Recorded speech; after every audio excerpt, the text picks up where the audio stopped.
आज हम लोग एक्सेल में एक बहुत ही इंटरेस्टिंग टॉपिक सीखने वाले हैं। जैसे हम लोग माइक्रोसॉफ्ट वर्ड में टेबल यूज किए थे, उसी तरह से एक्सेल में भी टेबल होता है और ये बहुत ही यूजफुल है। और इसका यूज करके हम लोग अपने काम को बहुत इजीली कर सकते हैं। तो चलिए शुरू करते हैं। तो एक्सेल में हम पहले से यहाँ पे एक डेटा बनाकर रखे हैं, यहाँ पे आपको दिख रहा है। सबसे पहले आपको क्या करना है, डेटा में कहीं भी क्लिक कर लेना है और कंट्रोल ए करेंगे तो आपका जो डेटा है ना वो पूरा सेलेक्ट हो जाएगा। देखिए ऊपर से नीचे तक सेलेक्ट हो गया है। और सिंपली आपको कीबोर्ड से कंट्रोल टी प्रेस कर देना है। इससे क्या हो गया, क्रिएट टेबल आ गया। बस आपको कुछ नहीं करना है, रेंज खुद ही ले रहा है, आपको यहाँ पे ओके कर देना है। सिर्फ आपको माई टेबल है हेडर्स का टिक लगा के रखना है। देखिए टेबल बन गया। टेबल बनते ही यहाँ पे एक चीज एक्स्ट्रा ऐड हो गया है, वो है ये आपका फिल्टर वाला बटन, जो कि हम लोग फिल्टर किए थे। जैसे अभी हम कोर्स पे क्लिक किए और हमको सिर्फ एडीसीए और डीआईटी लेना है, तो देखिए अब यही दोनों कोर्स आ गया है। फिल्टर जो हम पहले सीख चुके हैं वो यहाँ पे फिल्टर ऑटोमेटिक इनबिल्ड हो जाता है। लेकिन यदि आप नहीं चाहते कि फिल्टर रहे तो आप जैसे टेबल टूल के डिजाइन में जाएंगे, देखिए यहाँ पे एक बटन है, ऑप्शन है फिल्टर बटन, इसका टिक हटा देंगे तो फिल्टर वाला जो ऑप्शन था वो हट गया। लेकिन फिल्टर रहने से क्या होता है कि आप फिल्टर कर सकते हैं। यहाँ पे दो तीन चीज बहुत ही अच्छा दिया हुआ है। जैसे एक स्लाइसर है, देखिए स्लाइसर पे आइए। यहाँ पे स्लाइसर पे आइएगा तो आप यहाँ पे कोर्स का और सीटी का स्लाइसर ले सकते हैं।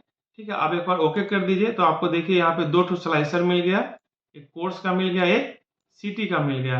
अब जैसे आप सीटी में पूर्णिया देखेंगे तो आपको क्या हो गया, सिर्फ पूर्णिया का दिख रहा है। आप अररिया देखना चाहेंगे, अररिया का दिख रहा है। कटिहार देखना चाहेंगे, कटिहार का दिख रहा है। लेकिन कटिहार के साथ साथ आप डीआईटी कोर्स वाला देखना चाहते हो तो देखिए कटिहार में सिर्फ दो बच्चा है डीआईटी का। कटिहार में डीसीए देखना चाहते हैं, डीसीए को सहरसा में देखना चाहते हैं, डीसीए को पूर्णिया में देखना चाहते हैं, और एडीसीए को पूर्णिया में देखना चाहते हैं, पीजीडीसीए को देखना चाहते हैं। तो आप अभी यहाँ क्या कर पा रहे हैं, दोनों स्लाइसर के हिसाब से डेटा यहाँ पे देख पा रहे हैं, फिल्टर कर पा रहे हैं। अभी आप इसको क्लियर करना चाहते हैं कोर्स वाले को तो यहाँ पे क्लियर कर सकते हैं।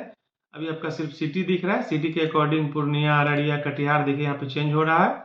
अगर आपको दोनों के अकॉर्डिंग देखना है तो दोनों के अकॉर्डिंग देख सकते हैं, कि सिर्फ एक के अकॉर्डिंग देखना है तो वो भी कर सकते हैं। जैसे अभी हम सिटी को ही यहाँ से क्लियर कर पा रहे हैं। और अभी हमको एडीसीए देखना है, डीसीए देखना है, डीआईटी देखना है, पीजीडीसीए देखना है, टैली प्राइम देखना है, तो सारा आ रहा है। अब यहाँ ध्यान दीजिए टैली प्राइम किए तो अररिया डिजेबल हो गया। इसका मतलब है टैली प्राइम कोर्स जो है अररिया सिटी में नहीं है, मतलब अररिया सिटी वाले बच्चों के लिए टैली प्राइम कोर्स नहीं है। आप यहाँ जाएंगे तो ब्लैंक आ जाएगा। ठीक है, सहरसा के लिए है। फिर यहाँ से हम क्लियर कर देते हैं। अच्छा, कई बार आपको क्या होगा कि एक साथ एक से अधिक सिटी देखना रहेगा या एक से अधिक कोर्स देखना रहेगा, तो उस केस में जैसे अभी टैली प्राइम देख रहे हैं, आप डीआईटी देख रहे हैं, तो अब यहाँ पे क्या हो गया, डीआईटी आया, टैली प्राइम तो नहीं आया। टैली प्राइम देख रहे हैं तो डीआईटी नहीं आया। इस केस में आपको क्या करना होगा, यहाँ पे इसको टिक लगाना होगा। जब आप इसको टिक लगा देंगे तो मल्टी सेलेक्ट ऑप्शन ऑन हो जाएगा।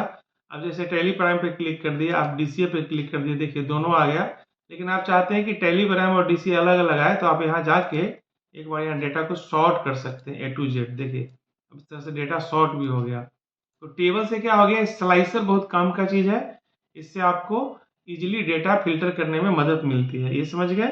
अभी हमको क्लियर करना है, यहाँ से क्लियर कर दिए। अभी स्लाइसर नहीं चाहिए, हम देख लिए, इसको डिलीट कर देंगे, इसको भी डिलीट कर देंगे। उसके अलावा जब आप यहाँ जाएंगे तो यहाँ पे आपको एक और अच्छा चीज मिलेगा। जैसे आप यहाँ पे न्यूमेरिकल की है, न्यूमेरिकल वैल्यू है, यहाँ पे नंबर वाला वैल्यू है, तो यहाँ पे आप एक चीज कर सकते हैं, टोटल रो पे क्लिक कर सकते हैं। तो देखिए आपको उसका टोटल आपको सम आ गया। वापस हटाना चाहते हैं तो हटा दीजिए। उसके अलावा कुछ में फॉर्मेटिंग रिलेटेड भी चीज है, जैसे आप यहाँ पे जाके अलग अलग टाइप का फॉर्मेटिंग ले सकते हैं इस तरह से। और यहाँ पे फॉर्मेटिंग को भी थोड़ा और एडवांस कर सकते हैं। जैसे लास्ट कॉलम पे क्लिक किए तो देखिए लास्ट कॉलम थोड़ा स्पेशल फॉर्मेट हो गया। फर्स्ट कॉलम पे क्लिक कर दिए तो फर्स्ट कॉलम भी हो गया, लास्ट कॉलम नहीं चाहिए। अगर आप बैंडेड कॉलम चाहेंगे तो इस तरह से एक के बाद एक अल्टरनेट हो जाएगा। ठीक है, वापस उसको नॉर्मल कर दीजिए। तो इस तरह से आप टेबल का यूज देख रहे थे यहाँ पे।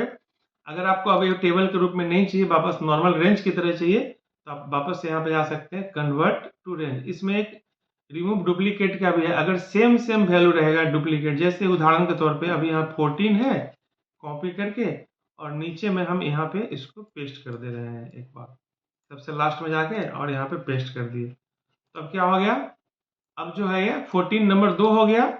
एक बार आप यहाँ पे पहले सॉर्ट कर लीजिए, यहाँ से सॉर्ट कर लेते हैं, रोल से, रोल पे जाके सॉर्ट कर लीजिए। तो अब आपको यहाँ पे 14 2 दिख रहा है।